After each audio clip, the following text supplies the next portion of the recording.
بما علمتنا وزدنا علما وعملا آمين يا رب العالمين. Alhamdulillah, hadirin yang Allah Subhanahu wa taala, kembali kita bersyukur atas nikmat Allah Subhanahu wa taala yang begitu banyak. Di antara nikmat yang senantiasa wajib untuk kita syukuri adalah nikmat Islam, sehingga dua nikmat ini kita semua masih bisa menunaikan kewajiban kita melaksanakan sholat subuh secara berjamaah, kemudian dilanjutkan dengan ibadah yang juga begitu mulia, yang begitu penting, yang begitu agung, yaitu bersyukur. Semoga Allah Subhanahu wa taala senantiasa berikan kepada kita semua hidayah untuk senantiasa istiqomah di dalam ketaatan kepada Allah Subhanahu wa taala hingga akhir hayat kita. Amin ya rabbal alamin. Shalawat wa salam senantiasa tercurah limpahkan kepada Nabi kita Muhammad sallallahu alaihi wasallam serta keluarganya, sahabatnya dan umatnya yang senantiasa meneliti dan mengikuti petunjuk beliau, tuntunan beliau di dalam menjalankan perintah Allah Subhanahu wa taala, juga menjauhi larangan Allah Subhanahu wa taala. Jemaah Allah Subhanahu wa taala, mudah-mudahan juga kita semua yang hadir di masjid ini senantiasa diberikan perlindungan oleh Allah Subhanahu wa taala, diberikan kesehatan, dijauhkan dari penyakit, dijauhkan dari musibah, dari barang bahaya, dan segala sesuatu yang tidak kita hendaki. Amin ya rabbal alamin. Alhamdulillah, pada kesempatan pagi hari ini kita akan kembali melanjutkan kajian kita pada pembahasan Al-Usul Al-Thalathah, 3 landasan utama.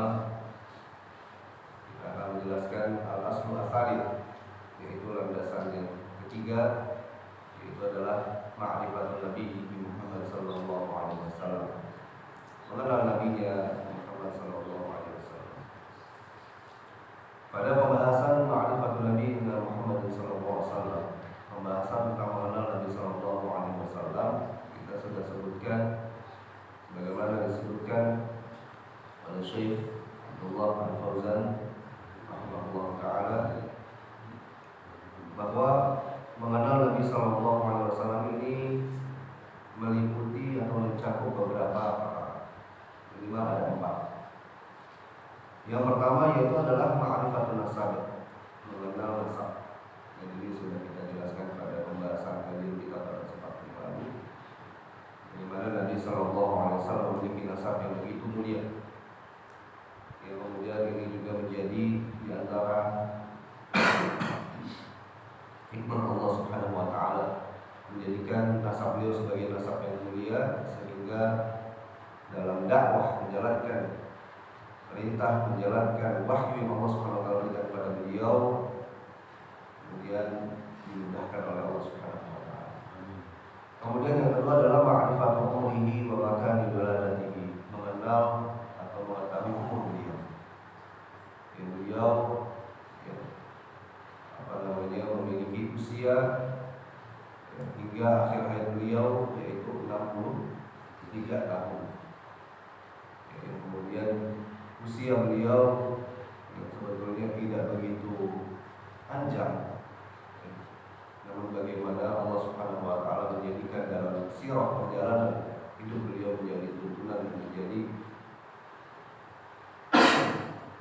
pedoman bagi kita semua, dan bagaimana kita menjalankan perintah Allah Subhanahu wa taala, khususnya dalam Al-Qur'an.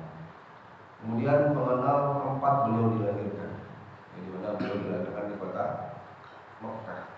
Kemudian juga mengenal tanggal waktu kelahiran beliau.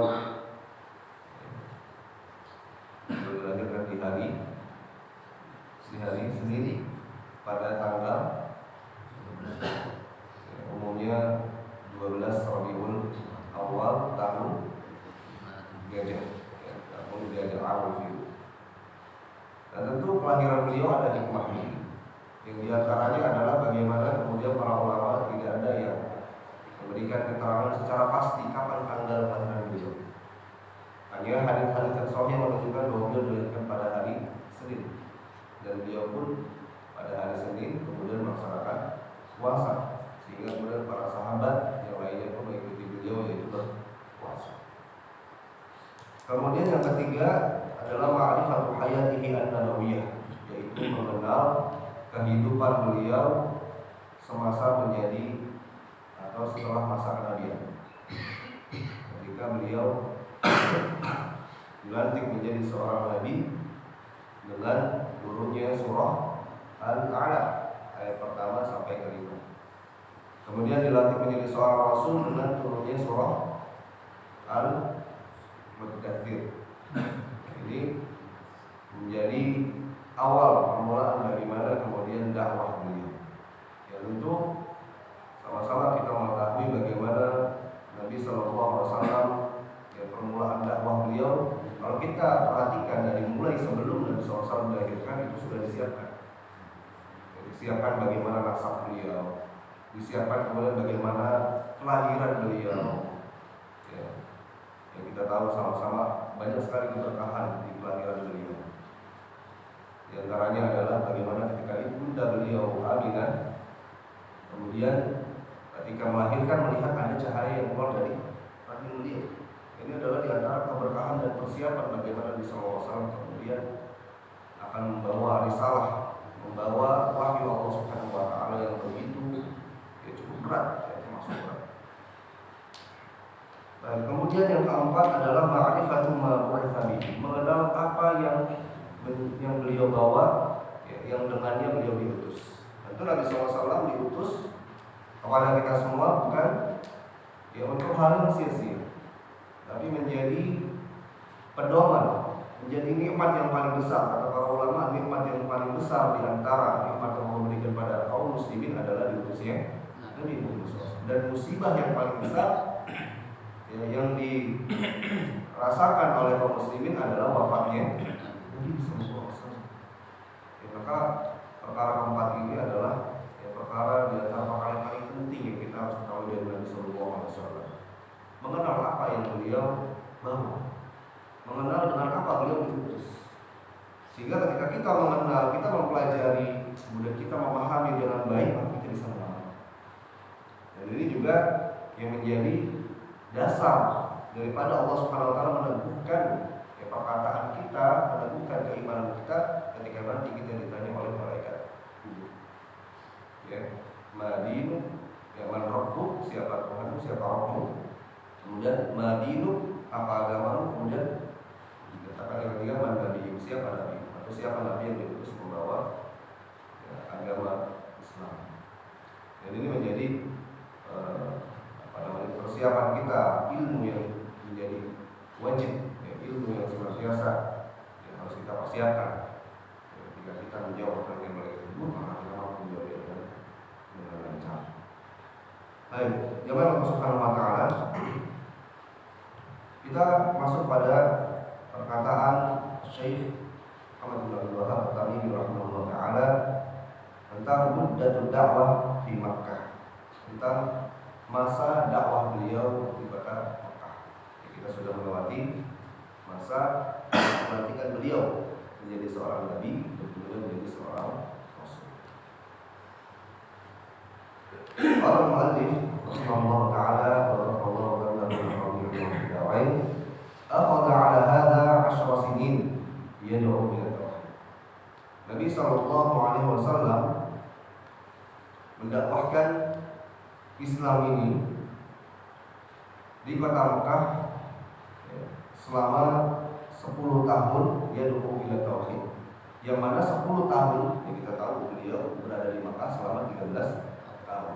Namun 10 tahun keberadaan beliau di kota Mekah, dakwah atau inti substansi dari dakwah yang beliau lakukan di kota Mekah adalah yad'u ila tauhid, menyeru kepada tauhid, menyeru kepada pengesaan kepada Allah Subhanahu wa taala, menyeru kepada bagaimana memperbaiki keyakinan, akidah, keimanan kaum muslimin ya pada saat itu.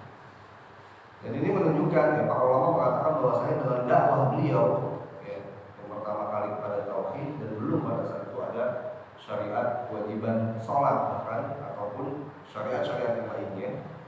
Ya, namun sebagian ulama yang mengatakan bahwa syariat zakat. Ya. Ukuran-ukurannya saja. Namun perintahnya belum. Ya, karena memang sebagaimana kita ketahui, ya, di antara kakek-kakek beliau, ya, di antaranya adalah Abdul Muthalib, adalah orang yang bertugas untuk membagikan apa?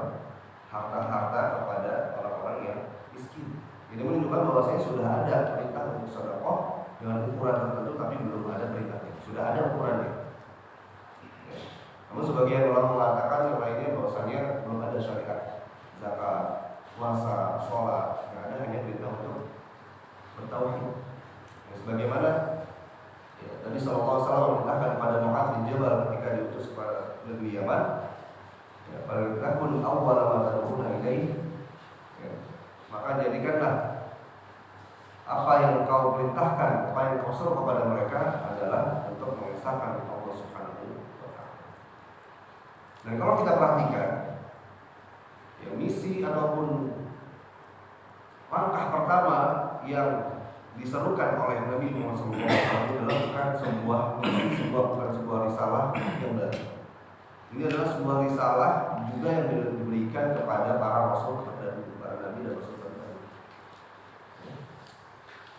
Allah Subhanahu wa Ta'ala menyebutkan di dalam beberapa ayat yang menunjukkan bahwasanya risalah pertama yaitu mendakwahkan tauhid, keyakinan, akidah yang dilakukan oleh para nabi dan rasul terdahulu, ya, itu juga yang dilakukan oleh Nabi sallallahu alaihi wasallam sebagaimana disebutkan Allah Subhanahu wa Ta'ala dalam surat Al-A'raf ayat 59.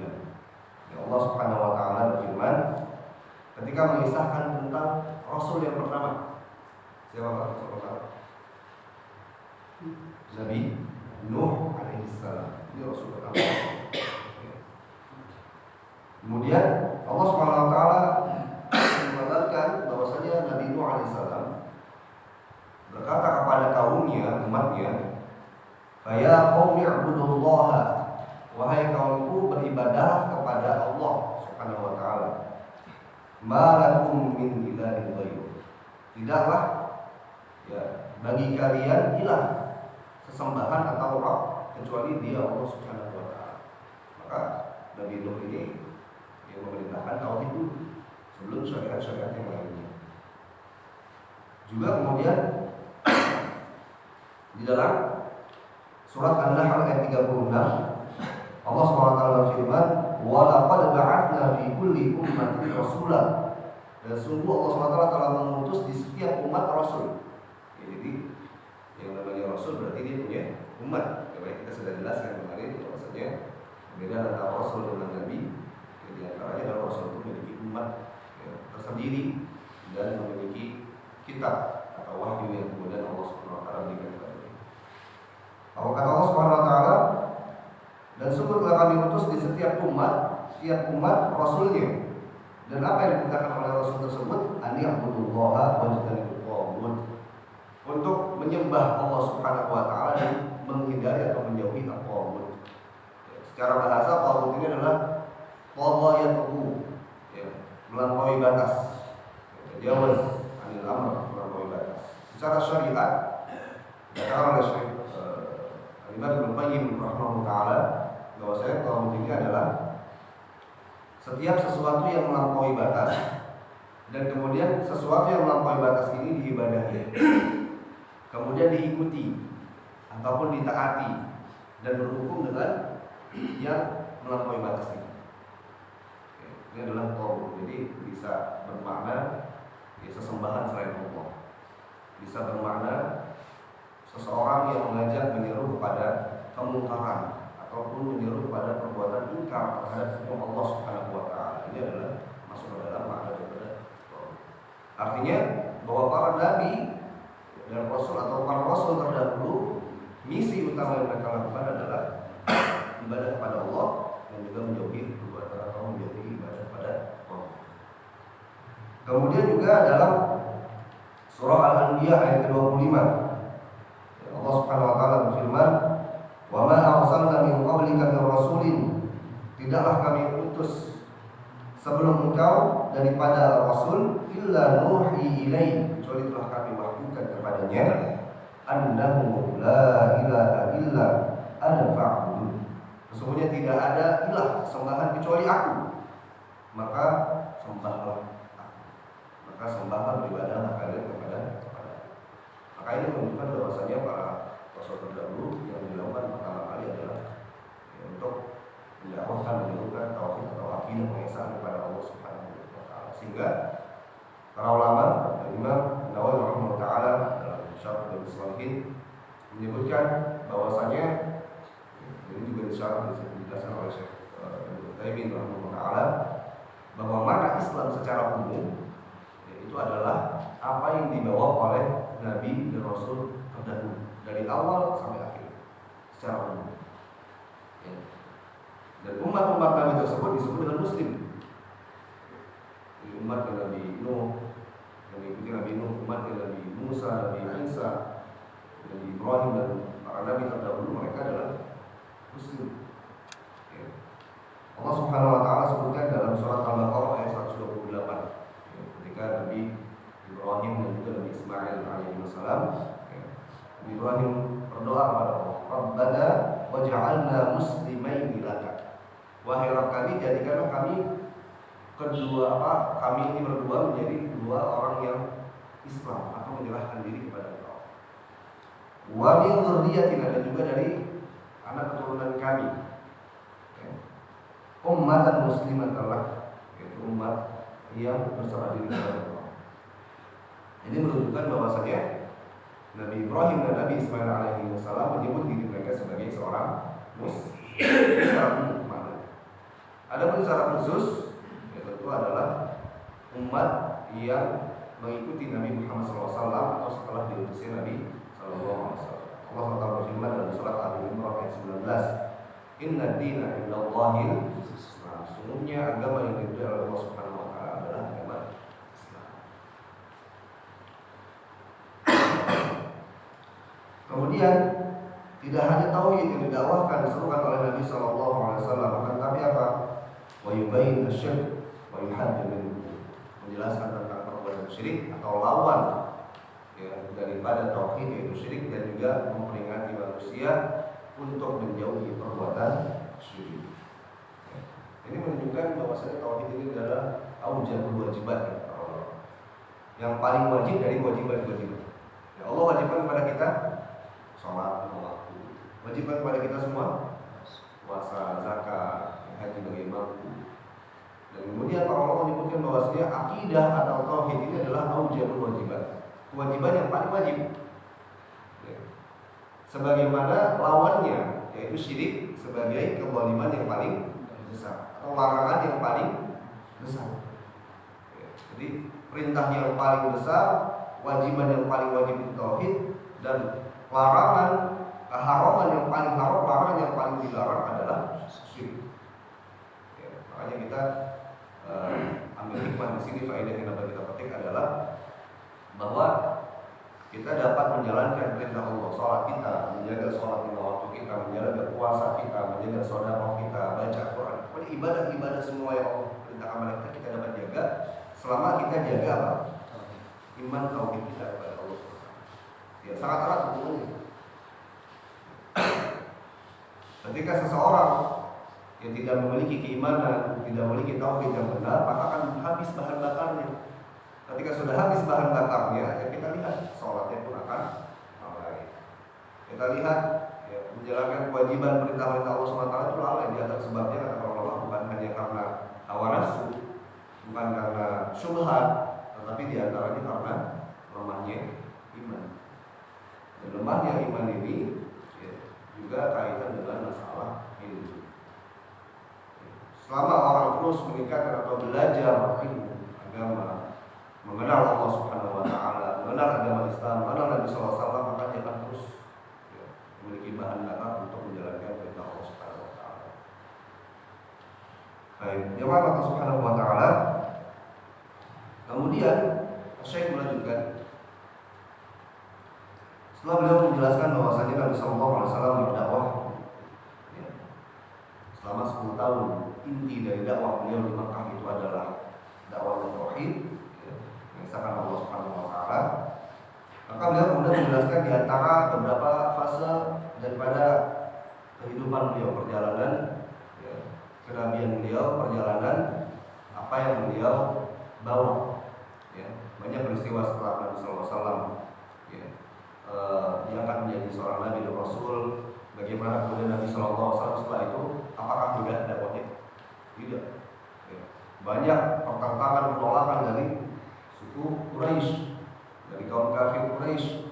Bahkan sampai beberapa kali Nabi SAW itu melakukan hijrah. Hijrah diantaranya yang pertama kemana? Habasyah. Habasyah. Bahkan tidak sekali, beberapa kali. Beliau kemudian juga sempat melakukan ekspansi dakwah ke Taif. Tapi apa yang terjadi? Ya, penduduk masyarakat yang di Taif tidak mau menerima, menolak. Sehingga Nabi SAW sedih.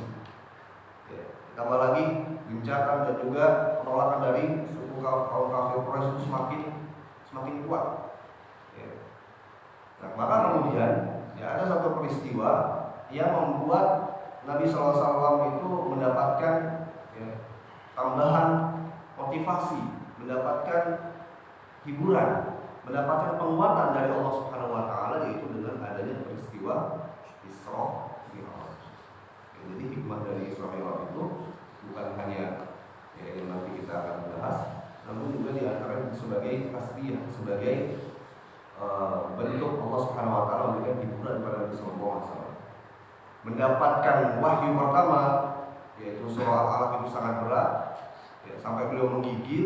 Kemudian ketika melakukan dakwah juga beliau yang begitu berat ya. Maka kemudian Allah Subhanahu wa taala memberikan di antara peristiwa dalam kehidupan beliau adalah dalam dakwah beliau dalam Isra dan Mi'raj. Dan ini terjadi, orang mengatakan 3 tahun sebelum hijrah ya. Ada juga yang mengatakan setahun setengah, 2 tahun. Intinya tidak ada yang tahu persis kapan tanggal pastinya Isra Mi'raj. Ya, intinya tadi hikmahnya adalah sebagai tasliyah, sebagai hiburan dari kepada Nabi SAW. Dan itu juga secara manusiawi beliau itu baru saja ya, ditinggal wafat ya, oleh paman beliau Abu Thalib. Ini menunjukkan bahwasanya beliau sudah dalam keadaan sedih secara lahir dan batin. Itu maka Allah Subhanahu wa taala menjadikan peristiwa Isra Mi'raj ini sebagai pelipur lara, sebagai hiburan kepada Nabi SAW dan penguatan kepada dakwah beliau SAW. Dan ini merupakan di antara momentum ya, perubahan yang besar dalam dakwah beliau secara jahriyah, secara terang-terangan. Sebelumnya kan ada proses dakwah secara Syria, kemudian dilanjutkan dengan proses dakwah secara jahriyah. Saya mengatakan wa ba'dal 'ashri urija bihi ila samai wa furidat 'alaihi shalawatul khams wa shalla fi Makkah salat sinin. Setelah 10 tahun berdakwah di kota Makkah, kemudian beliau diangkat atau Mi'raj ke langit. Kemudian wa furidat, dan diwajibkan kepada beliau atau diberikan wahyu kepada beliau as-shalawatul khams, yaitu kewajiban salat 5 waktu. Wa shalla fi Makkah salat sinin, dan kemudian beliau salat, yang melaksanakan salat di Makkah itu selama 3 tahun. Nah, setelah itu kemudian Allah Subhanahu wa taala perintahkan kepada Nabi SAW untuk berhijrah ke Yathrib atau ke Madinah. Baik, kita akan bacakan dan juga jelaskan tentang masalah Isra dan Mi'raj ini, karena memang para ulama mengatakan bahwa Isra Mi'raj ini adalah sebuah peristiwa yang harus difahami dengan iman, bukan dengan akal. Karena apa? Karena memang apa yang terjadi pada Isra dan Mi'raj ini dalam satu malam ini adalah sebuah peristiwa yang kira-kira bisa dinalar dengan akal atau tidak. Ada tidak kendaraan yang bisa membawa ya, ke Baitul Maqdis, membawa ke langit ke-7? Tidak ada. Maka dari itu para ulama kemudian memberikan perhatian khusus bahwa ketika kita mempelajari Isra dan Mi'raj ini harus ya, menggunakan iman kita. Sebagaimana dulu ketika Nabi SAW di Isra dan Mi'rajkan, maka orang-orang yang ada di masa itu ya, Menerima dan menolak kita tergantung iman. Yang punya iman langsung menerima. Jadi antara siapa Pak? Abu Bakar. Yang imannya tipis ada, bukan hanya langsung yang orang kafir yang tidak beriman. Yang imannya tipis, apa yang terjadi? Mereka murtad.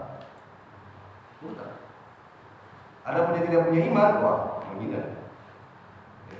Maka kita saat ini akan belajar dan membahas tentang soal ini. Kita akan dengar iman kita akan mungkin ini menjadi sarana kita untuk menambah iman kita kepada Allah Subhanahu Wa Taala dan juga iman kepada kita kepada Rasulullah Nabi Sallallahu Alaihi Wasallam.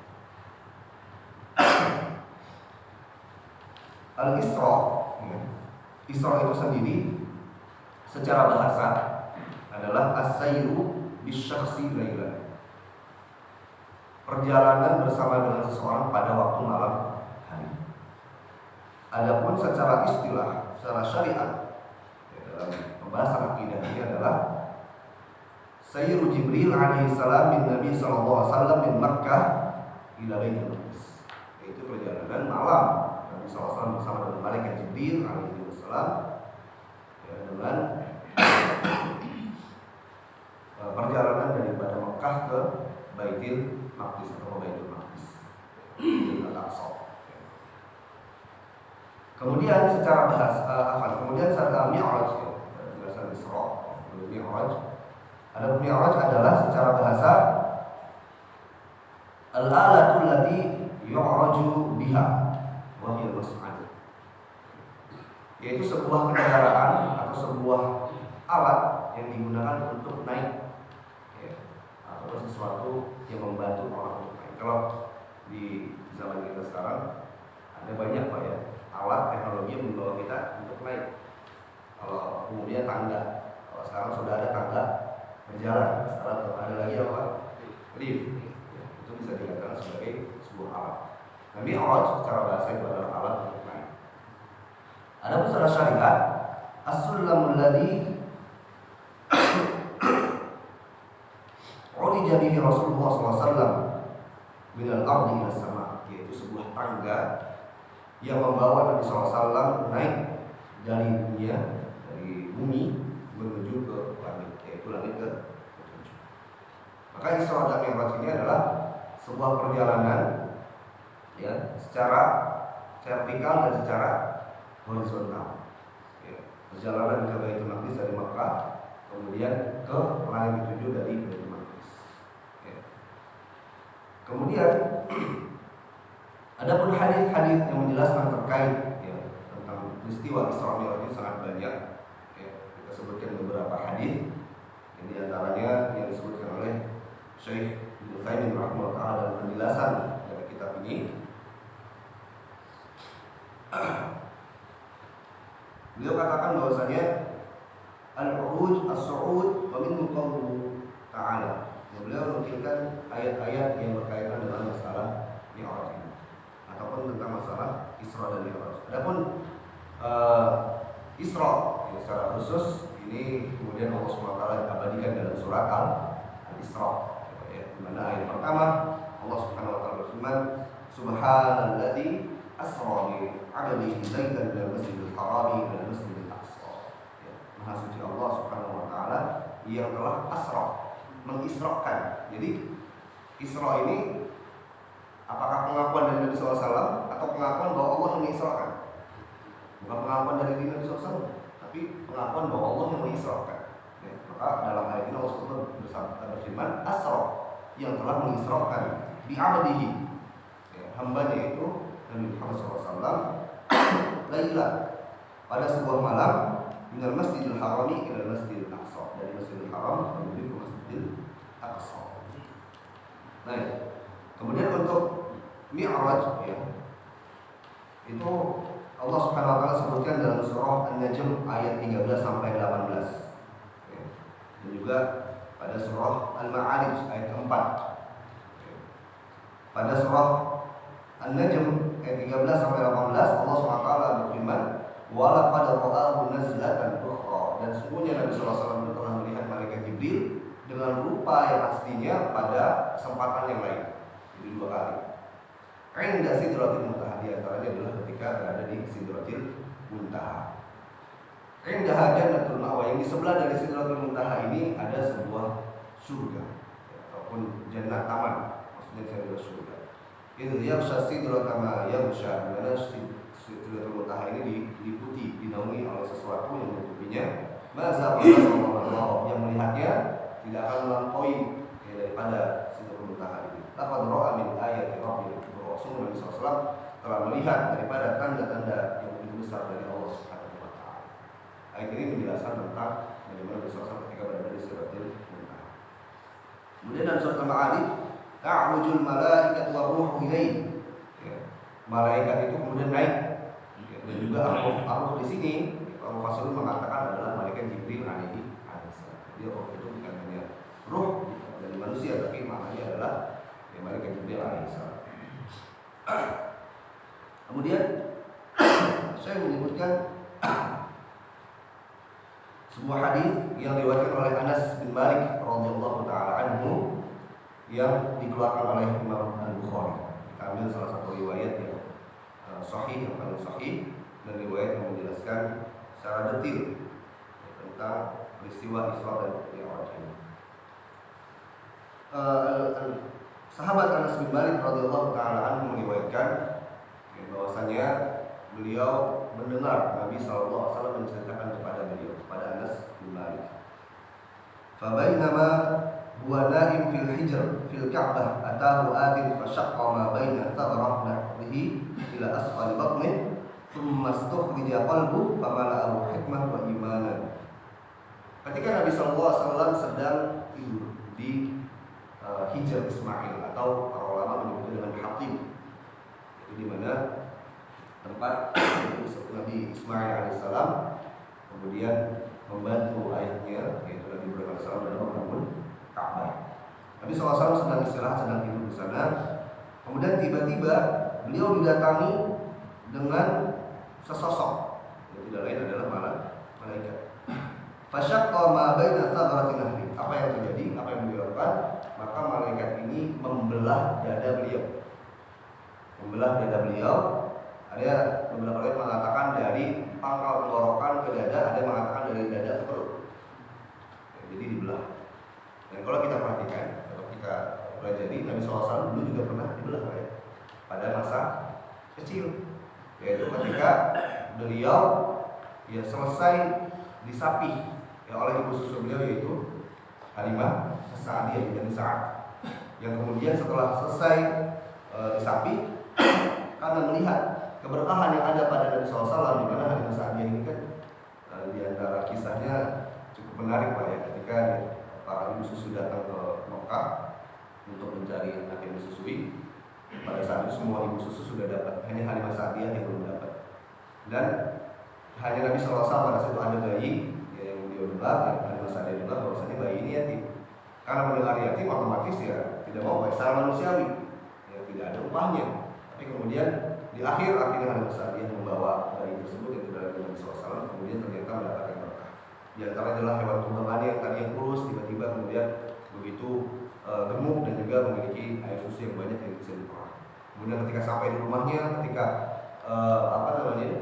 hewan-hewan ternak yang ada pada tetangganya itu semuanya kurus, ya, semuanya tidak mengeluarkan susu, ya, maka hewan ternak dari Halimah Sa'diyah ini mengeluarkan susu dan begitu gemuk, sehingga kemudian Halimah Sa'diyah selesai masa disapih minta izin kepada ibunda beliau yaitu Aminah untuk tinggal bersama beliau, ya, tinggal lagi bersama beliau. Nah kemudian terjadilah peristiwa pembelahan syaqqa sadri, yaitu pembelahan dada Nabi SAW pada masa kecil. Yang dalam beberapa riwayat dikatakan yaitu ketika beliau sedang bermain dengan saudara-saudari sepersusuannya, ada yang mengatakan ketika beliau menggembala kambing dibelah. Ya kalau pada peristiwa itu dua malaikat itu datang kemudian membelah Nabi SAW, dikeluarkan hatinya, kemudian dicuci dengan air Zam-Zam. Kalau pada hadis Anas bin Malik radhiyallahu anhu ini itu tidak dicuci lagi dengan air Zam-Zam, ya. Tapi ya, sebagaimana disebutkan dalam hadis ini, Sumasuk rijakol famala'u hikmah wa iman. Ketika dikeluarkan, kemudian malaikat membawa sebuah bejana, dan di bejana itu ada hikmah dan iman. Kemudian hati Nabi SAW itu dicelupkan atau disirami dengan iman dan juga hikmah. bukan lagi jalan raya besar. Kemudian setelah itu dikembalikan ke tempatnya, kemudian dijahit ya, sehingga menjadi seperti sempurna. Tapi kata para ulama ya, bahwa pembelahan dari Nabi SAW ini adalah pembelahan yang nyata, yang hakiki, bukan pembedahan secara gaib, artinya pembedahan yang tidak nyata, tapi pembedahan yang nyata. Anas bin Malik dan beberapa mengatakan aku melihat ada bekas pembedahan dada, pembedahan dada Nabi SAW di dada beliau. Ya, ada. Dan itu terjadi 2 kali, itu masa kecil beliau, dan yang kedua adalah pada yang sebelum Isra dan Mi'raj. Ya, apa tujuannya? Di antaranya adalah untuk menguatkan hati Nabi SAW. Di masa kecil, ya kata para ulama, faedahnya adalah untuk menyiapkan beliau untuk menjadi seorang nabi. Ketika pada peristiwa Isra dan Mi'raj, menyiapkan beliau untuk melakukan hijrah, karena setelah itu kan akan terjadi hijrah ya, dari Mekah ke Madinah ya. Maka ini juga membutuhkan keimanan ya. Apabila kita beriman ya, dengan hadis Nabi SAW yang sahih, maka ketika kita menemukannya, kita membacanya, mendapatinya, maka kita mengatakan apa? Sami'na wa ata'na. Jangan kita dengar dan kami masukkan ke akal. Kalau masuk akal diterima, kalau masuk akal tidak diterima. Nah, dia. Jadi masalah hadis-hadis tentang perkara akidah ini perlu ya kita jadikan akal kita mengikuti iman, yang mengikuti hadis, mengikuti Al-Quran, yang dibalik Al-Quran dan hadis Nabi mengikuti akal kita. Nah, ini hati-hati. Baik. Kemudian malaikat tersebut ya mengisi ataupun membasuhi hati beliau Nabi SAW dengan iman dan hikmah. Tahiyah di masa yakumu bihi, kata Syekh Utsaimin, bahwasanya ini adalah sebagai persiapan ya, bagi beliau untuk apa yang akan beliau lakukan, yaitu hijrah Nabi SAW ke Madinah. Tsumma ata bidabah bayda, kemudian didatangkan sebuah tunggangan ya. Dabah, kalau dabah di sana secara lugah, secara bahasa adalah hewan tunggangan, hewan baik itu unta, keledai, kuda. Ini kemudian dalam riwayat ini disebutkan sebuah tunggangan yang berwarna putih, dunar baghli wa fawqal himar, yang mana lebih kecil daripada persilangan antara keledai dengan unta, keledai dengan kuda, baghl, dan juga di antara himar, ya, lebih besar daripada keledai. Yuqalu lahan buraq, yang diberikan nama apa? Buraq. Ya, jadi buraq itu bukan awan putih lah ya. Kalau sekarang mungkin orang menggambarkan buraq itu awan putih yang kemudian naik di atasnya ya, kalau itu hanya di film-film ya, tapi ini adalah sebuah kendaraan tunggangan yang menyerupai hewan tunggangan, lebih kecil dari baghl, yuqal, dan lebih besar daripada himar, warnanya putih, bernama buraq. Yallahu khutwahu 'inda muntaha tarafihi, ya, langkah kakinya itu ditaruh di ujung kaki. Ini menunjukkan maksudnya kinayah cepatnya beliau, cepatnya kendaraan ini. Faraqiba Rasulullah SAW wa bi suhbatihi Jibril al-Amin.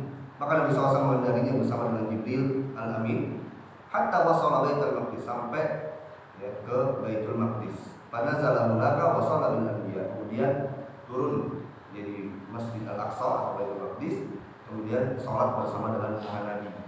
Ya, jadi pada saat itu ya Allah SWT dengan kehendak Allah dan kekuasaan Allah, Nabi SAW sholat bersama dengan para nabi, dan Nabi SAW mengimami sholat berjamaah tersebut.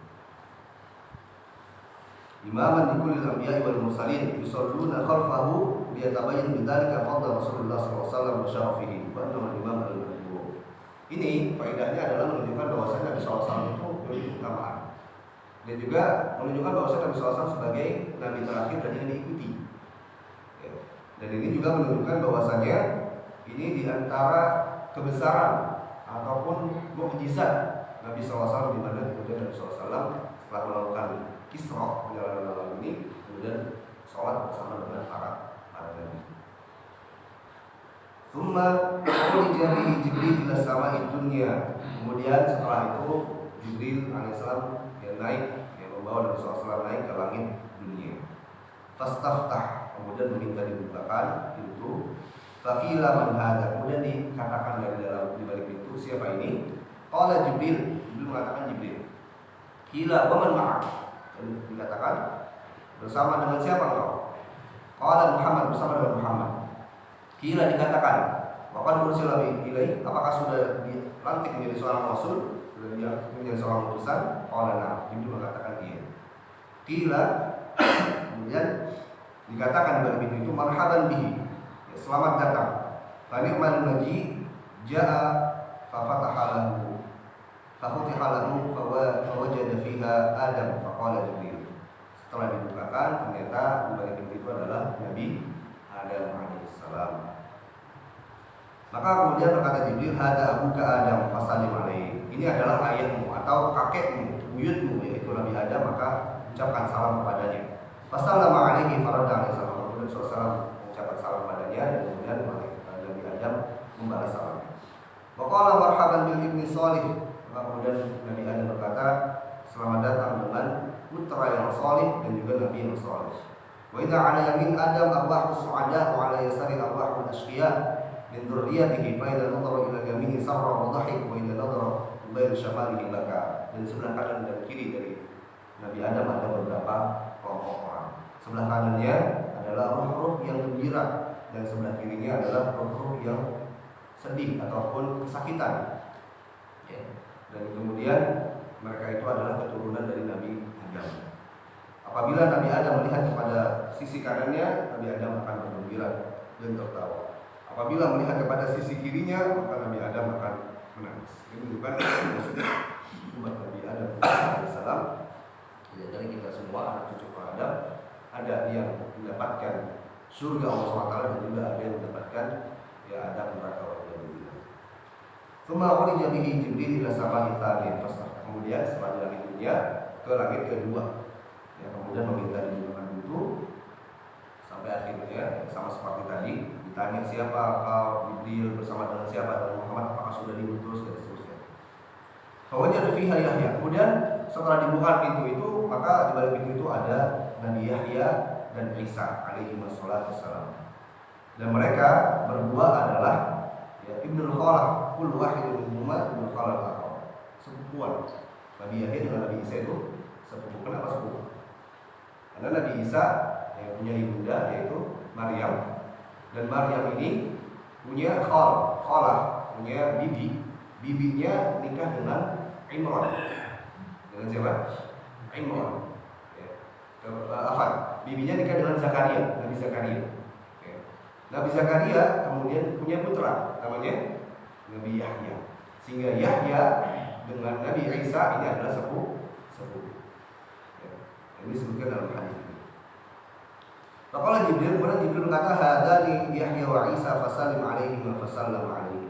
Ini adalah Nabi Yahya dan Nabi Isa, ucapkanlah salam kepada mereka berdua. Maka Nabi SAW mengucapkan salam dan kemudian dibalas salamnya. Dan kemudian mereka berdua berkata marhaban, selamat datang ke seluruh seperti di perkataan Nabi Adam di tingkat pertama dari langit dunia. Kemudian tsumma urija bihi ila sama'i tsaniyyah. Yang ketiga, di langit yang ketiga, dia bertemu dengan Nabi Yusuf alaihissalam. Ya. Jadi di langit dunia bertemu dengan siapa tadi, Pak? Nabi Adam. Di langit kedua Nabi Yahya dengan Nabi Isa. Di langit ketiga bertemu dengan Nabi Yusuf. Faqala Jibril hada Yusuf fasallim alaihi. Sama seperti perkataan sebelumnya. Dan Nabi Yusuf berkata marhaban bil akhi shalih, Nabi Shalih. Kemudian naik ke langit keempat. Kemudian ketika minta dibukakan, Nabi SAW bertemu dengan Nabi Idris alaihissalam. Faqala Jibril hada Idris fasallim alaihi.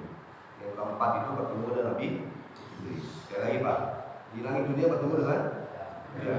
Langit kedua Nabi Yahya dengan Nabi Isa. Langit ketiga Nabi Yusuf. Langit keempat Nabi Idris.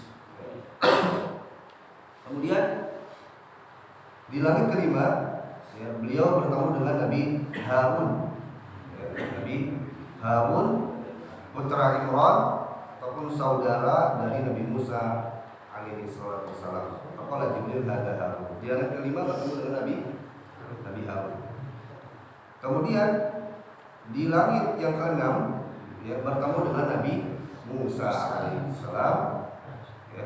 dengan perkataan yang sama, ditanya siapa engkau, bersama dengan siapa, kemudian mengucapkan salam, dibalas salam. Dan yang dikatakan oleh para nabi-nabi tersebut adalah marhaban, selamat datang bil akhi salih, dengan saudara atau putra yang saleh dan juga nabi yang saleh. Nah, kemudian di langit yang ke-6 ini ya, Nabi Musa alaihissalam ini ya, ketika Nabi SAW berlalu, Nabi Musa nangis. Nabi Musa menangis. Kemudian ditanya, "Mayukika, apa yang membuat menangis wahai Nabi Musa?" Kemudian Nabi Musa berkata, "Abki li'anna ghulaman bu'itha ba'di yadkhulul jannah min ummati akthar mimma yadkhuluha min ummati." Aku menangis karena setelah aku wafat, ada seorang yang diutus, kemudian umatnya itu banyak masuk surga, lebih banyak dari umatku. Ya, maksudnya umat siapa? Nabi Muhammad. Lebih banyak masuk surga daripada umat Nabi Musa. Maka Nabi Musa menangis. Tentu menangisnya Nabi Musa ini bukan menangis iri, dengki, ya Pak, hasad, bukan.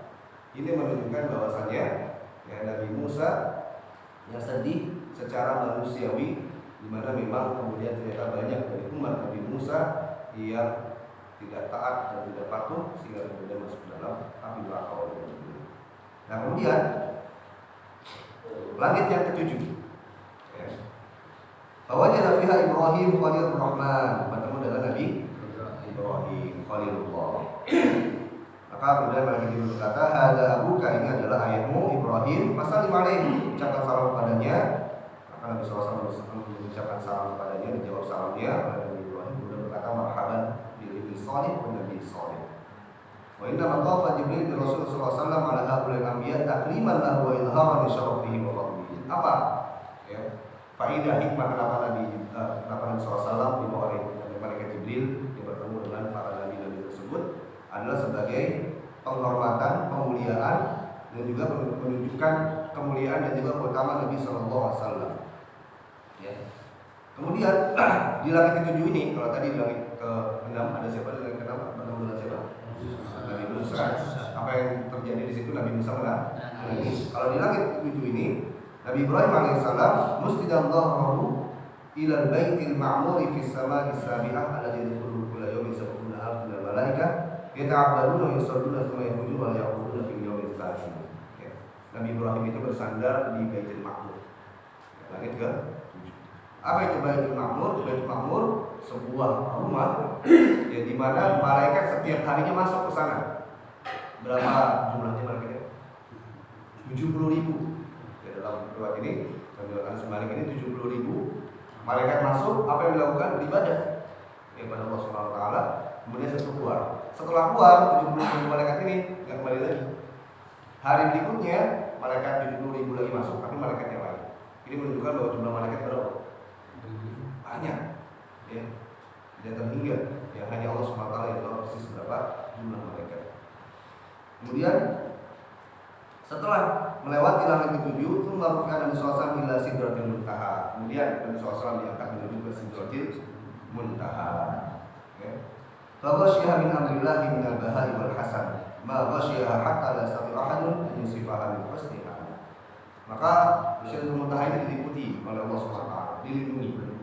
Karena apa? Karena saking indahnya, ya, saking menawannya, saking membuat orang takjub dan tidak ada yang dapat mensifati keindahan. Ada beberapa riwayat yang menunjukkan bahwasanya keindahan Sidratul Muntaha itu disebutkan pohon. Sidratul Muntaha itu adalah sebuah pohon. Dalam riwayat disebutkan bahwasanya daun-daun dari pohon Sidratul Muntaha itu seperti kal udhuni alfi, seperti telinga gajah. Ya, seperti telinga gajah. Jangan digambarkan daun alas ya. Jangan digambarkan itu. Ini adalah sebuah gambaran begitu indahnya Sidratul Muntaha ini. Kemudian tsumma faradallahu alaihi salat 50 shalah.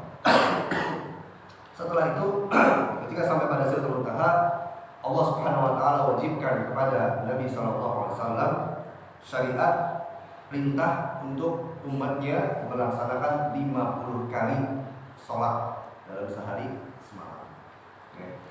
Kula yaumin wa lailah faradhiya bidzalik. Kemudian Nabi SAW menerimanya. Kemudian wasallama thumma nazala falamma bala'a Musa. Kemudian Nabi SAW mengucapkan salam ketika turun sampai bertemu dengan Nabi Musa. Berarti dalam itu berapa? 6. Ya, bulan ke-6 bertemu dengan Nabi Musa. Ditanya, "Ma farada rabbuka 'ala ummatik?" Apa yang telah Allah wajibkan kepadamu terhadap umatmu? Qala, Nabi SAW menjawab, "Khamsina shalah fi kulli yawm." 50 waktu salat dalam sehari. Faqala, kemudian Nabi Musa berkata, "Inna ummataka la tutiqu dzalik wa qad jarrabtu an-nasa qablak wa 'aladtu bani Israil ashadda al-mu'alajah farji' ila rabbik fas'alhu at-tahfif." Nabi Musa berkata, sesungguhnya umatmu la tutiqu, tidak akan sanggup. Wa qad jarrabtu an-nasa qablak, dan sungguh aku telah memiliki pengalaman sebelum engkau terhadap umat Nabi Musa ini siapa? Bani Israil. Kemudian apa? Wa 'alaitu bani Israil asyaddal mu'alajah, dan aku telah memerintahkan Bani Israil dengan berbagai metode. Sudah aku dakwahi dengan berbagai macam cara. Sudah aku upayakan, tapi apa?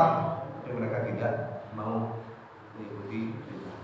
Ini menunjukkan bahwa Nabi Musa ini memberikan gambaran kepada Nabi SAW memberikan nasihat.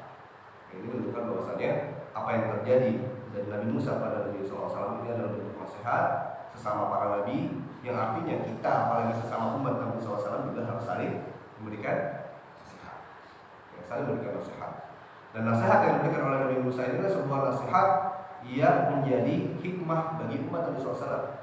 Seandainya Allah SWT tidak jadikan Nabi Musa ini mencegat atau menanyakan Nabi Muhammad SAW, maka kita sekarang sholatnya berapa? 50 kali. Satu hari ada berapa jam? 24 jam. Kalau sejam sekali saja baru 24 kali kita sholat. Berarti minimal sejam berapa? 2 kali lebih. Jadi nggak sanggup. Maka Nabi Musa alaihissalam berkata kepada Nabi Muhammad SAW, "Is'al," bermintalah kepada Allah SWT untuk meringankan terhadap umat. Maka kemudian Nabi SAW kembali kepada Allah SWT, naik lagi, kemudian meminta dikurangi. Dalam beberapa riwayat dikatakan beberapa kali. Pertama dikurangi lagi 10. Jadi berapa? 40. Kembali ke Nabi Musa, bilang belum, minta lagi. Minta lagi, dari 40 dikurangi 10 lagi, jadi 30. Kata Nabi Musa, belum, minta lagi, dari 30 dikurangi lagi 10, jadi 20. Turun lagi sampai menjadi 10. Kemudian minta lagi, turun lagi. Kata Nabi Musa, minta lagi, nggak sanggup, sampai jadi 5 waktu. Kata Nabi Musa, sama, Nabi Musa tetap bilang, minta lagi, umatmu nggak akan sanggup. Tapi kemudian Nabi SAW berkata apa?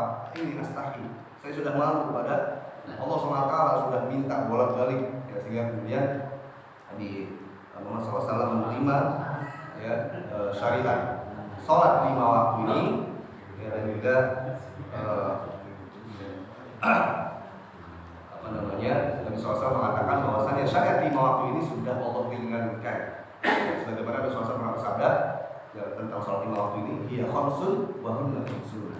Sholat 5 waktu adalah 5 waktu, wa hunna khamsun. Sebelumnya dia adalah 50 kali, 50 waktu.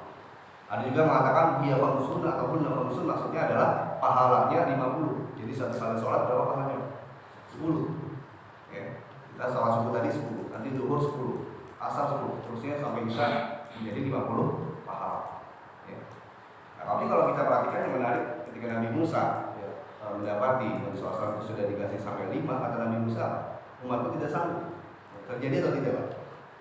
Terjadi tidak dalam masalah? Terjadi. Banyak orang yang masih belum bisa, atau kaum muslimin ngaku Islam, tapi sholatnya bolong, tidak melaksanakan sholat.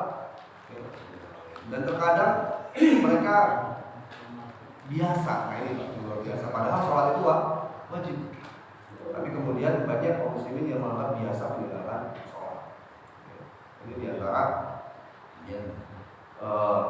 fitnah di akhir zaman kita ini. Kaum Allah sholat, kaum yang meninggalkan menyanyiakan sholat. Maka mudah-mudahan kita semua yang hadir hari ini benar-benar menjadi jamaah di Masjid Ar-Royal. Semangat ya, semua orang masjid ini yang kalau datang ke masjid tidak hanya sendirian Pak, bawa juga putra, bawa putranya, bawa adiknya, saudaranya, sehingga melakukan masjid. Amin ya rabbal alamin. Kemudian wa fi hadhihi lailah ada para Nabi sallallahu alaihi wasallam al-jannah. Nabi SAW juga pada kesempatan Mi'raj ini juga diperlihatkan surga dan juga diperlihatkan neraka. Kemudian Nabi SAW setelah itu nazala Rasulullah SAW hatta ata Makkah wa shalla fiha subh. Kemudian pada akhir malam menjelang waktu subuh Nabi SAW kemudian diturunkan dari langit, kemudian sholat subuh bersama dengan para sahabat di kota Mekah. Jadi perjalanannya berapa malam? 1 malam. Para ulama ada yang mengatakan bahwasanya Nabi SAW ini Isra-nya itu dalam keadaan sadar, Mi'rajnya dalam keadaan bermimpi.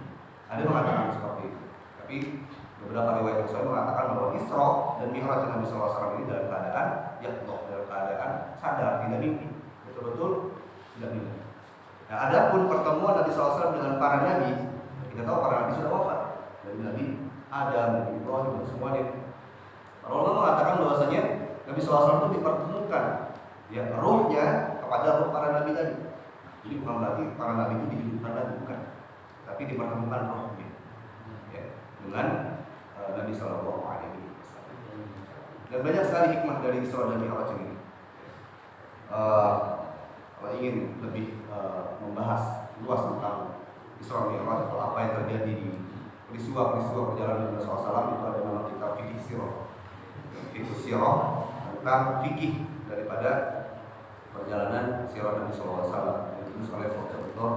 Zaid Abdul Zaid. Dan apa yang beliau sampaikan dalam kitab tersebut terkait dengan hikmah dari peristiwa Isra Mi'raj ini, yang pertama adalah ketika terjadi peristiwa Isra Mi'raj ini, ya maka seorang yang beriman ya dia akan mengimani.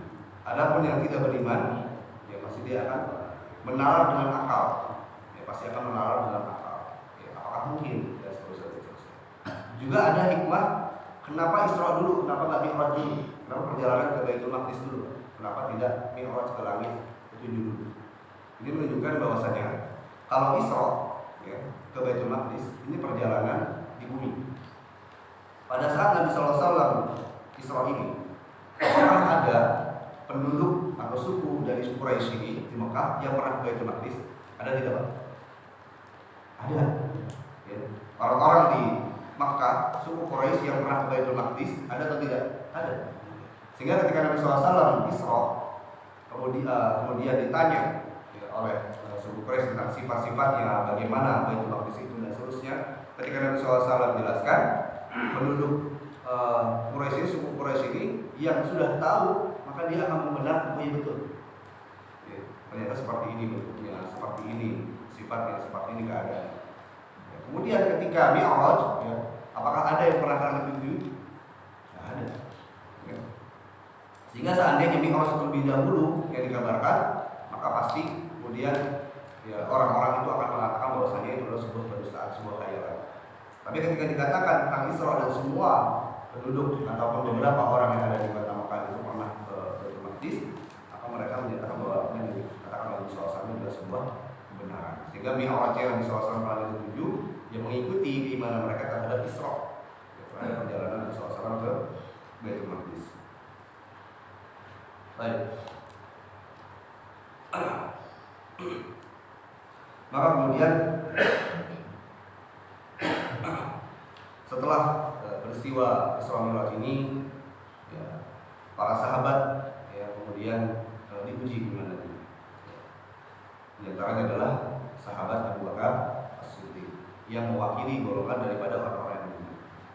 Ya, ketika suku Quraisy ya, kafir Quraisy mengatakan kepada para sahabat, Nabi SAW mengatakan bahwasanya beliau habis melakukan perjalanan dari Balam ke Baitul Maqdis, kemudian naik ke langit ketujuh.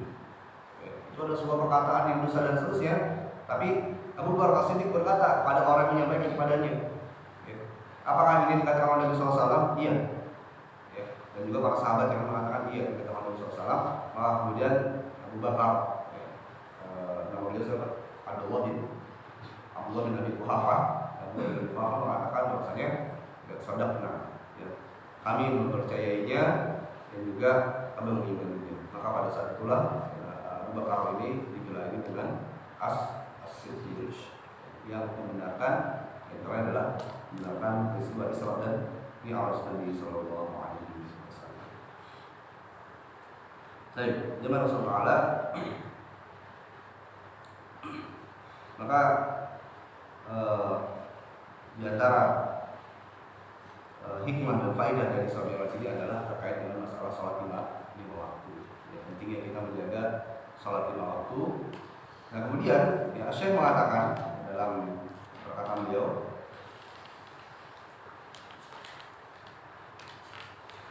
wa shalla fi Makkah thalatha sinin. Nabi sallallahu alaihi wasallam itu kemudian sholat di Makkah selama 3 tahun setelah peristiwa Isra Mi'raj ini. Kemudian setelah itu melakukan hijrah ke Madinah.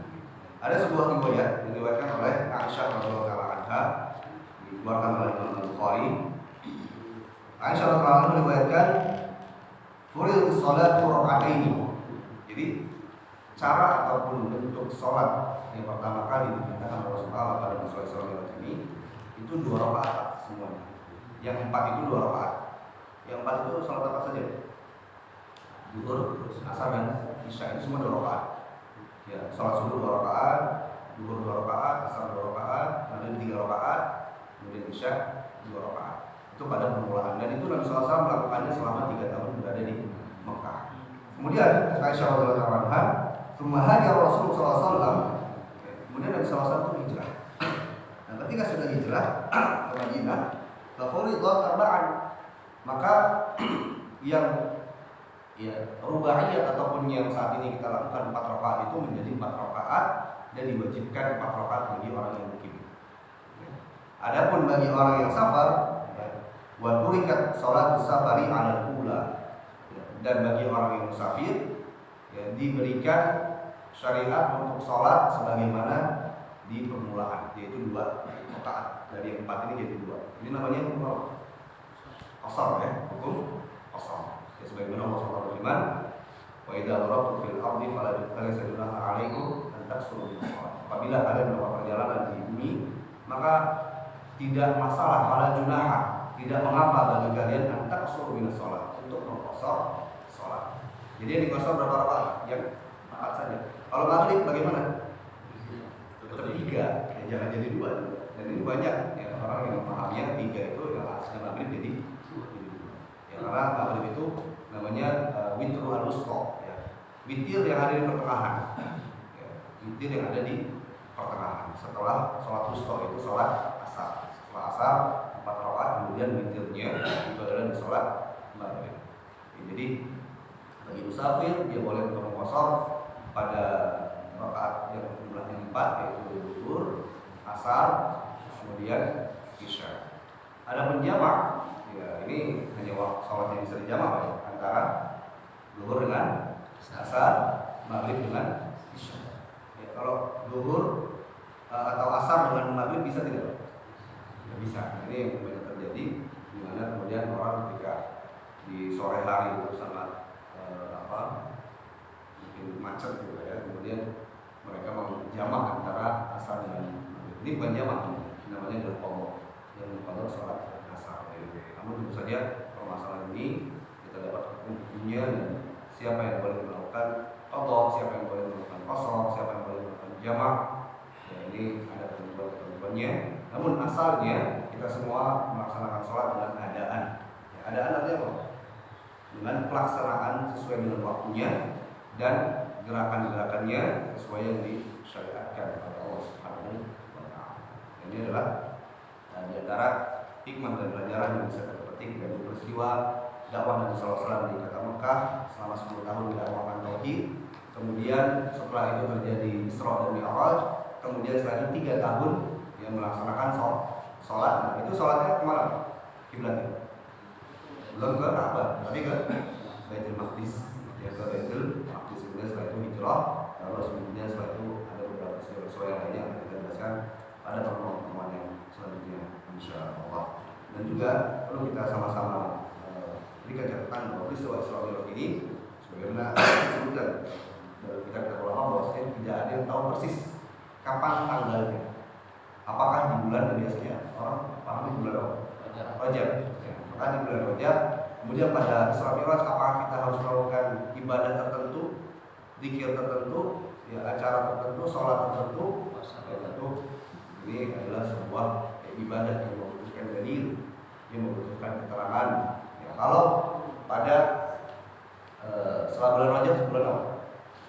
Sya'ban. Kalau pada bulan Sya'ban pada nisfu Sya'ban, ya ini ada beberapa riwayat yang menunjukkan ibadah, hanya saja tidak khusus. Ya, tapi kalau pada Rajab, ya pada Isra Mi'raj ini tidak ada.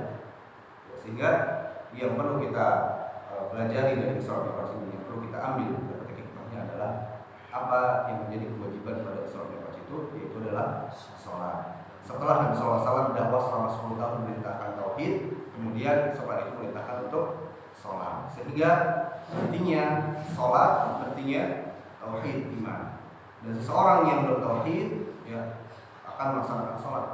Dan orang yang melaksanakan sholat ini harus terus menjaga iman dan Islamnya, sehingga kemudian mereka melaksanakan sholat dengan sebaik mungkin. Kalau kami sholat kita cukupkan. Sebelum pertanyaan atau kita cukupkan? Ya, 10 menit sudah. Pertanyaan? Ayo, Allah. Jika ada satu pertanyaan terkait dengan materi, Ustaz.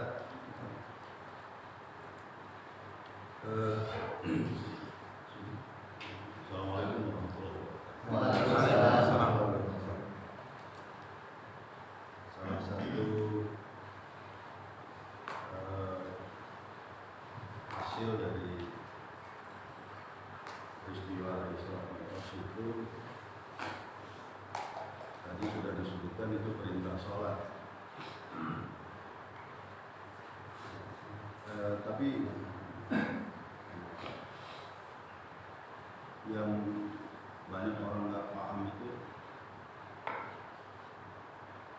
sebenarnya kapan peristiwa Isra Mi'raj itu terjadi. Ada yang mengukur dengan pada saat itu Nabi Muhammad sudah ditinggal oleh Khadijah. Itu artinya kalau kita ingin memahami itu, Khadijah ini selama hidupnya sampai dia wafat nggak pernah sholat, gitu. Tapi masuk surga.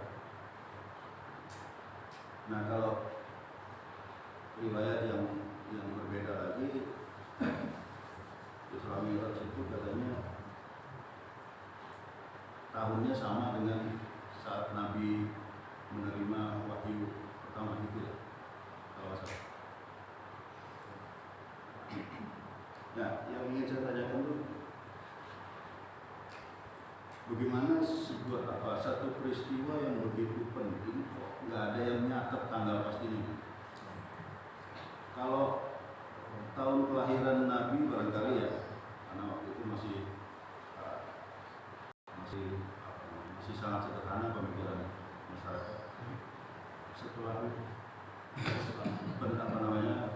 peristiwa penting seperti Isra Mi'raj ini kok nggak ada yang nyatet gitu. Gitu Ustaz, terima kasih. Baik. Terkait dengan beberapa hal yang terkait dengan masalah Isra Mi'raj ini, diantaranya peristiwa pasca dan pra dan pasca dan Isra Mi'raj. Adapun terkait dengan pra Isra Mi'raj sebelum terjadi Isra Mi'raj ini, yang tadi sudah kita jelaskan juga bahwasanya Nabi SAW dalam keadaan berduka, baik secara lahiriah ataupun batin, di mana kemudian Nabi SAW mendapatkan pertentangan dari umatnya, penolakan dari umatnya, bahkan bukan umatnya, sukunya sendiri, kaumnya sendiri, keluarganya sendiri. Siapa di antaranya Pak? Abu Jahal. Ya Abu Jahal pasti kawan dia sedih Pak, kita punya paman sendiri secara manusiawi. Punya saudara kita dakwah tapi ditolak, bahkan diancam dan sebagainya. Maka Rasulullah SAW. Begitu juga dengan wafatnya Abu Thalib. Ya. Abu Thalib ini bukan sembarangan paman, walaupun memang Allah SWT menakdirkan Abu Thalib tidak wafat dalam keadaan iman. Hanya saja Abu Thalib ini banyak memberikan sumbangsih di dalam dakwah Nabi SAW. Dia dilindungi. Ya. Bahkan Nabi SAW menyebutkan bahwa Abu Thalib ini mendapatkan hukuman hukumannya paling ringan. Karena beliau memakai sandal, kemudian apa? Ya, berdiri kepalanya. Ini adalah sering mengingat adab neraka juga. Dari peristiwa ini ada beberapa ulama mengatakan bahwasanya orang-orang kafir, orang-orang yang tidak beriman kepada Allah SWT ketika mereka melakukan ibadah yang dalam Islam contoh sedekah, mereka puasa dan lainnya, itu meningkatkan azab mereka. Ya. Ada tidak Pak? Zaman sekarang orang tidak beriman kepada Allah banyak bersedekah. Ada? Ya, memberikan bantuan, bencana alam dan lainnya. Kalau ulama beberapa mengatakan karena apa yang dilakukan oleh Abu Thalib ini, maka orang-orang yang tidak beriman kepada Allah, orang kafir ini, ketika banyak melakukan sedekah dan lainnya, meningkatkan adab mereka. Namun sebagian ulama mengatakan tidak bermanfaat ibadah yang mereka lakukan karena mereka terhalang, terputus dengan Islam. Ya, terputus karena mereka kafir, tertutup. Kafir itu tertutup. Baik. Kemudian juga wafatnya Khadijah. Ya, wafatnya Khadijah yang tentu saja ini membuat Nabi SAW begitu terpukul. Ya, kalau tadi dikatakan bahwasanya kemudian berarti Khadijah tidak pernah sholat dalam masa keislamannya, ya, sehingga kemudian Allah wafatkan. Ya.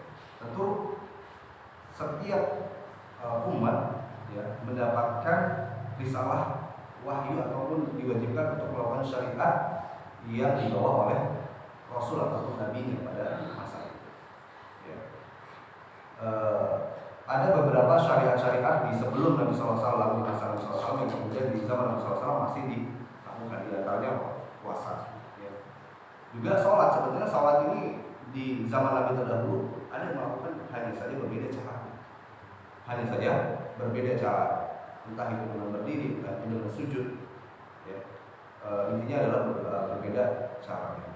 Nah, sehingga kalau dikatakan di zaman kita saat ini yang diwajibkan kepada kita sholat, kemudian kita ya menisbatkan bahwa Khadijah radhiyallahu taala anha tidak sholat, kira-kira tepat atau tidak?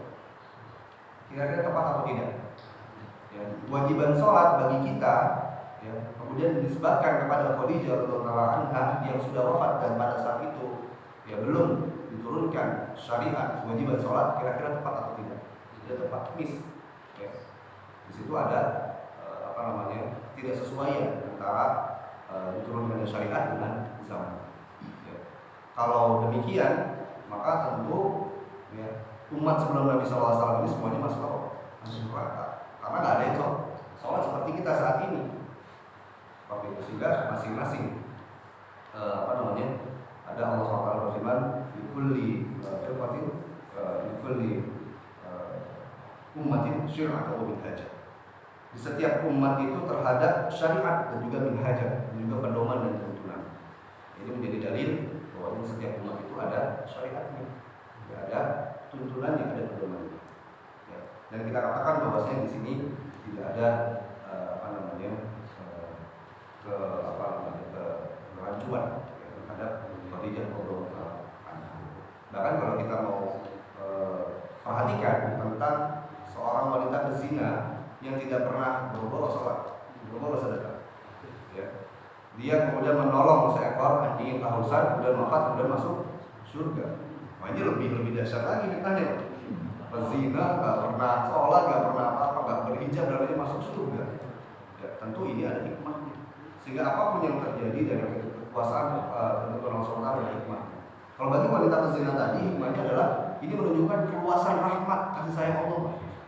Ya, bahkan dengan dijadikannya sholat menjadi 5 waktu itu berupa rahmat kepada kita, kasih sayang kepada kita. Kalau seandainya 50 kali, luar biasa. Kita nggak ada yang bisa ke kantor ya, kita nggak ada yang bisa bekerja, istirahat karena setiap jam minimal 2 kali kita sholat. Ya.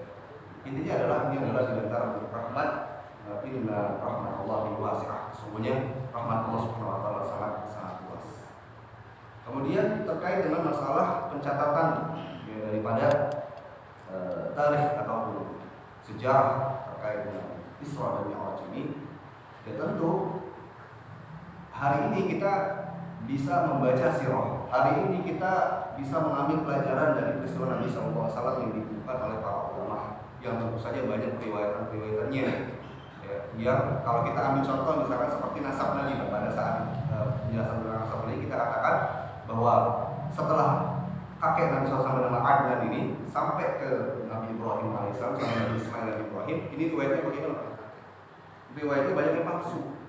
Ya, sehingga kemudian para ulama berhati-hati. Ya, apakah ada hikmahnya? Tentu ada. Ya, tentu ada hikmahnya. Ya, juga terkait dengan masalah kelahiran Nabi, waktunya, tanggal persisnya. Juga terkait dengan masalah Isra dan Mi'raj. Ya. Karena pada saat Isra dan Mi'raj ini peristiwa besar atau bukan? Peristiwa besar.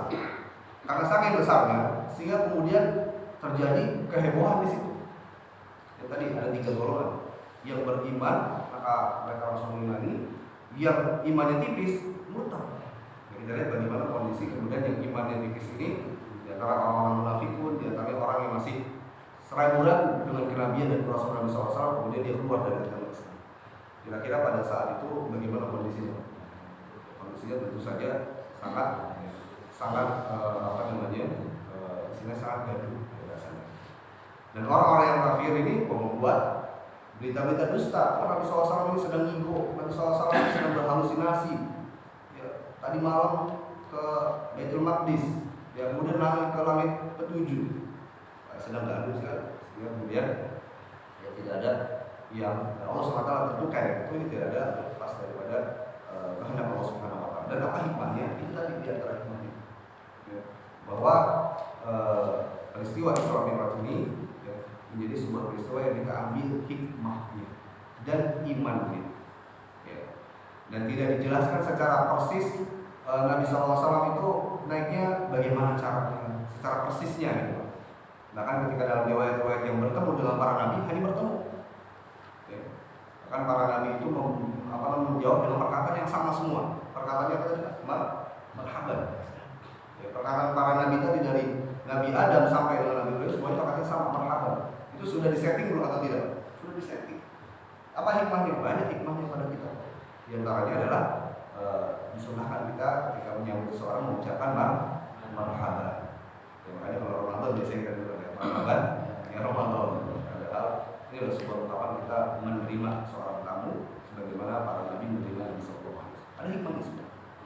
Ya, di antara disembunyikannya tanggal ini agar tidak dijadikan sebagai suatu waktu yang kemudian di situ waktu yang dikultuskan. Lagi-lagi seperti itu.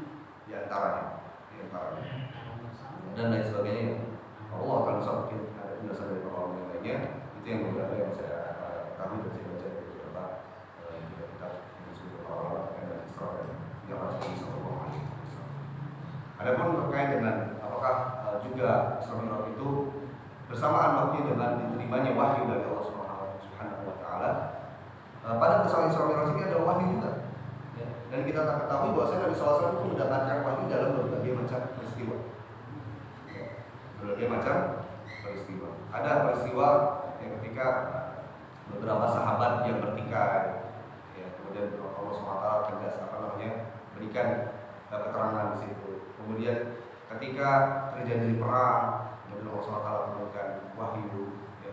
Dan momentum Isra Mi'raj ini adalah tadi sebagai momentum, ya, disiapkannya Nabi SAW untuk melakukan hijrah, meninggalkan tempat itu, tempat beliau dakwah dilahirkan. Jadi ini adalah sebuah perkara yang besar, ya. Sehingga Nabi SAW disiapkan dengan adanya Isra dan Mi'raj. Kemudian setelah hijrah kita lihat ya, bagaimana kemudian Allah Taala menyempurnakan syariat. Saya itu baru ya, sholat ke Ka'bah, menghadap Ka'bah, kemudian puasa, kemudian zakat, kemudian jihad bisa, bahkan sebelum ya, di masa 10 tahun Nabi SAW berdakwah di kota Makkah ada perintah jihad tidak? Ada perintah jihad tidak? Ya ada. Ya, ini merupakan sebuah momentum tanda persiapan Nabi SAW kemudian untuk melakukan jihad yang meninggikan karena Allah, membela, ya, mendakwahkan. Jadi banyak peristiwa setelah hijrah ini. Dan setelah lewat Isra Mi'raj kita akan bahas hijrah di waktu yang datang. Namun tentu saja ya, ini sebetulnya kajian hijrah ini lamhah ataupun hanya sekilas pandang, saya pandang. Saya berharap jamaah sekalian bisa minimal memiliki satu kitab sirah, ya.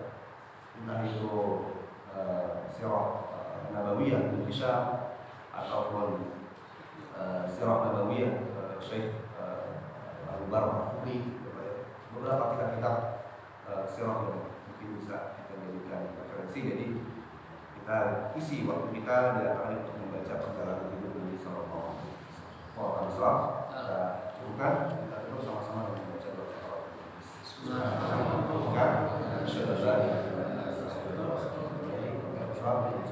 Assalamualaikum.